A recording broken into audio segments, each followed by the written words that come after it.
அனைவருக்கும் வணக்கம். ஸோ இப்போ நம்ம பழம் வந்து என்னன்னா, இப்போ நம்ம பேக்ரவுண்டில் பார்க்குறீங்க. இப்போ இந்த பழம் வந்து இப்போ நம்ம வியாபாரி இருந்தாங்கன்னா, இது வந்ததும் வெட்டிடுவாங்க. ஆனால் இது இன்னும் இயற்கையாக நமக்கு பழுக்கல. ஏன்னா பாருங்க இன்னும் அது காயாக தான் இருக்குது. இது இன்னும் ஒரு 10 டேஸ் ஆகும் இது வந்து இயற்கையாக பழுக்கிறதுக்கு. பட் வியாபாரிங்க என்ன பண்ணிவிடுவாங்கன்னா, இதை எடுத்துகிட்டு போய் வச்சு ஒரு குடோனில் வச்சு இதை ஸ்ப்ரே பண்ணாங்கன்னா நாளைக்கே பழுத்துரும். இப்போ நீங்கள் கடையில் வாங்கிட்டு போகிற பழங்கள் எல்லாமே நீங்கள் வாங்கிட்டு போய் வச்சிங்கன்னா ஒரு 1 ஆர் 2 டேஸில் அது பழுத்து இதாகிடும்.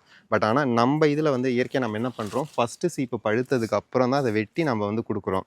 இது தமிழ்நாடு ஃபுல்லாக நமக்கு வந்து பார்சல் சர்வீஸு, அதுக்கப்புறம் கொரியர் சர்வீஸில் நம்ம பண்ணுறோம். ஸோ வேணுங்கிற வாடிக்கையாளர்கள் வந்து என்னென்னா நீங்கள் தொடர்பு கொள்ளுங்கள்.